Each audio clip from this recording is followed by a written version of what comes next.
ꯑꯩꯈꯣꯏ ꯃꯩꯇꯩꯒꯤ ꯍꯥꯏꯗꯤ ꯒꯣꯔꯃꯦꯟ ꯖꯣꯕ ꯇꯧꯔꯒ ꯃꯩꯇꯩꯁꯦ ꯍꯤꯡꯒꯗꯕ ꯅꯠꯇꯦ ꯁꯦꯡꯅ ꯍꯥꯏꯕꯗꯤ ꯑꯩꯈꯣꯏꯗꯤ ꯕꯤꯖꯤꯅꯦꯁ ꯑꯣꯏꯅ ꯇꯧꯒꯗꯕꯅꯤ ꯑꯩꯈꯣꯏꯒꯤ ꯁꯦꯜꯐ ꯔꯤꯂꯥꯏꯕꯜ ꯑꯣꯏꯕ ꯑꯁꯤ ꯏꯁꯥꯅ ꯈꯣꯡꯗ ꯂꯦꯞꯆꯕ ꯉꯝꯒꯗꯕ ꯃꯇꯝꯗꯨꯒ ꯑꯩꯈꯣꯏ ꯃꯩꯇꯩꯁꯦ ꯑꯩꯈꯣꯏꯒꯤ ꯋꯥꯡꯅ ꯑꯩꯈꯣꯏ ꯃꯤꯉꯣꯟ ꯅꯝꯖꯗꯕꯤꯗ ꯏꯁꯥꯒꯤ ꯑꯣꯏꯕ ꯗꯤꯒꯅꯤꯇꯤ ꯉꯥꯛꯅ ꯆꯠꯄ ꯉꯝꯒꯅꯤ ꯍꯥꯏꯕꯒꯤ ꯊꯥꯖꯕꯁꯦ ꯑꯩꯅ ꯑꯩꯈꯣꯏꯒꯤ ꯌꯥꯝ ꯇꯥꯏꯅꯒꯦꯗꯨꯁꯨ ꯑꯩꯈꯣꯏ ꯂꯩꯖꯩ ꯑꯃꯗꯤ ꯑꯩꯈꯣꯏꯒꯤ ꯃꯤꯇꯤꯡ ꯈꯨꯗꯤꯡꯃꯛꯇ ꯑꯩꯈꯣꯏ ꯃꯁꯤꯒꯤ ꯑꯦꯋꯥꯔꯅꯦꯁꯁꯤ ꯃꯇꯝꯗ ꯄꯤꯖꯩ ꯑꯩꯈꯣꯏ ꯕꯤꯖꯤꯅꯦꯁꯀꯤ ꯑꯩꯈꯣꯏ ꯃꯥꯏ ꯄꯥꯛꯍꯟꯁꯦꯅ ꯃꯁꯤꯒꯤ ꯑꯉꯥꯡꯁꯤꯡ ꯈꯨꯗꯤꯡꯃꯛꯁꯨ ꯑꯩꯈꯣꯏꯒꯤ ꯕꯤꯖꯤꯅꯦꯁꯀꯤ ꯃꯥꯒꯤ ꯋꯥꯈꯜꯁꯤ ꯃꯈꯣꯏꯒꯤ ꯃꯀꯣꯛꯁꯤꯗ ꯊꯝꯍꯟꯒꯗꯕꯅꯤꯀꯣ ꯃꯁꯤ ꯀ꯭ꯂꯥꯁ 8, 9 ꯇꯝꯅꯕ ꯑꯉꯥꯡꯁꯤꯡꯒꯤ ꯃꯥꯏꯟꯁꯤ ꯁꯤꯗ ꯅꯣꯏ ꯍꯌꯦꯡ ꯄꯥꯁ ꯇꯧꯔꯒ ꯐꯖꯅ ꯄꯥꯁ ꯇꯧꯔꯒ ꯀꯩ ꯑꯣꯏꯒꯅꯤ ꯍꯥꯏꯕꯗ ꯑꯩꯁꯦ ꯒꯣꯔꯃꯦꯟ ꯖꯣꯕ ꯇꯧꯒꯅꯤ ꯍꯥꯏꯕꯒꯤ ꯋꯥꯈꯜꯗ ꯁꯤꯅ ꯍꯦꯟꯅ ꯃꯦꯖꯣꯔꯤꯇꯤ ꯁꯤ ꯑꯣꯏꯅ ꯑꯌꯥꯝꯕ 90%, 98% ꯁꯤ ꯉꯛꯇꯅ ꯍꯥꯏꯅꯩꯌꯦꯕ ꯀꯅꯥꯁꯨ ꯑꯩ ꯕꯤꯖꯤꯅꯦꯁꯃꯦꯟ ꯑꯃ ꯑꯣꯏꯒꯅꯤ ꯍꯥꯏꯕꯒꯤ ꯋꯥꯈꯜꯁꯦ ꯃꯁꯤ ꯂꯩꯇꯦꯕ ꯑꯁꯤꯗꯅꯤ ꯑꯩꯈꯣꯏ ꯁꯣꯁꯥꯏꯇꯤꯁꯦ ꯒꯣꯔꯃꯦꯟ ꯖꯣꯕꯇ ꯉꯥꯎꯔꯤꯉꯩꯗ ꯑꯩꯈꯣꯏ ꯀꯩꯒꯨꯝꯕ ꯕꯤꯖꯤꯅꯦꯁ ꯑꯃ ꯑꯩꯈꯣꯏꯅ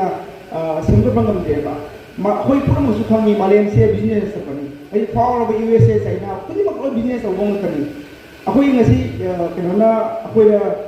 ꯈ꯭ꯔꯤꯁꯇꯥꯟ ꯑꯃꯒ ꯁꯟꯗꯣꯛꯅ ꯉꯁꯤ ꯕ꯭ꯔꯤꯇꯤꯁꯅ ꯇꯧꯔꯤꯁꯤꯡꯁꯦ ꯃꯥ ꯑꯍꯥꯟꯕꯗ ꯂꯥꯛꯆꯔꯛꯄꯗ ꯃꯥꯁꯦ ꯏꯁ ꯏꯟꯗꯤꯌꯥ ꯀꯝꯄꯦꯅꯤ ꯑꯣꯏꯅ ꯂꯥꯛꯄꯅꯤ ꯃꯥ ꯙꯔꯃ ꯁꯟꯗꯣꯛꯄꯩ ꯂꯥꯛꯄ ꯅꯠꯇꯦ ꯃꯥꯒꯤ ꯙꯔꯃꯗꯨꯗꯤ ꯀꯣꯟꯅ ꯁꯟꯗꯣꯛꯄꯅꯦꯕ ꯄꯨꯟꯅ ꯆꯠꯈꯤꯕꯅꯦꯕ ꯀꯣꯟꯅ ꯑꯍꯥꯟꯕꯗ ꯃꯥ ꯏꯁ ꯏꯟꯗꯤꯌꯥ ꯀꯝꯄꯦꯅꯤ ꯁꯟꯗꯣꯛꯄꯅꯦꯕ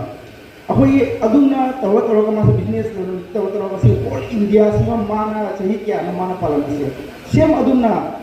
ꯑꯩꯈꯣꯏꯒꯤ ꯑꯦꯅꯤ ꯀꯝꯃꯨꯅꯤꯇꯤꯗ मागी लेरिबा बाजार मागी लेबल लोकेलिटी अदु एरिया अदुगा मागी अदु हाइबा कम्युनिटी दुदी अखोई मे कनो ओइना माना अदि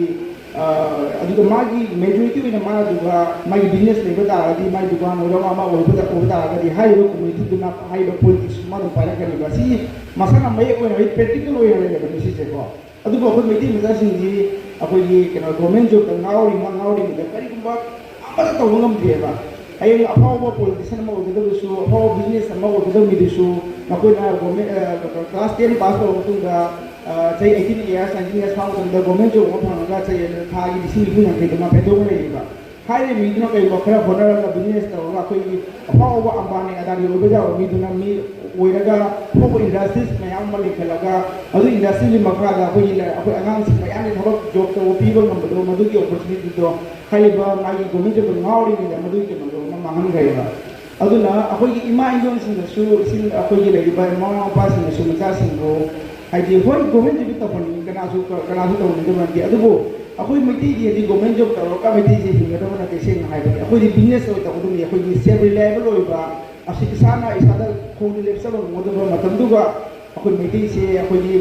वांगना अखोइ निमोन नंजदबिदा इसागी ओइबा डिग्निटी ngakna chappa ngamani हाइबि थाजबसे अइना अखोइ यम ताइनगे दु अखोइ लेजे अमदि अखोइ मीटिंग खुदिमक्ता गो मसिगी अवेयरनेस मतमद पिजै ओ बिजनेस की अखोइ माइ पाहनसेना ओ थर्ड अखोइ हाइबा पॉलिटिक्स की ओइबा अखोइ फम पायकपा एमएलए ओइबा अते अमा ओइबा सिगी हाइबा बिजनेस तो लेना कांति मतमसिदा अदुम मसा अदुम लाक्सर पोनिबा आइगी बिजनेस की प्रमोशन तौबा लाक्सबदि अदुबो तवतुबो हाइबा इसे नाउ खुदि मम ऑर्गनाइजेशन की माइदा मसा की बिजनेस तौबियो हाइबा आंगाम हिंसु मतुंगी मागी हौल पुसि तौबियो हाइबगी मसिगी कनो से वखलों से आई दम थमजगे लाक्सबदि अदुगा आइना अरोबदा हाइजनिंगबदि हजि ओरे फियमसिदा अखोइगी लैबा अखोइगी ऑर्गनाइजेशन सिंग अदुगा अमदि अखोइगी पब्लिसिटी की मरक्ता अखोइगी रिलेशन अमा से फजन थमनिंगी अखोइगी लैबा अखोइ पब्लिक ने शो ऑर्गनाइजेशन सिंग थाजबगी तंदा अमदु पिहननिंगी अदुगा ऑर्गनाइजेशन सिंग लौरपा डिसीजन मयाम सु अखोइगी करिगुम असुंबा डिसीजन ओरकदि पब्लिक ने सु मदुदो हराव ने एक्सेप्ट तौबि हाइबगी अइना कनो से थमदो हाइसिं थमदो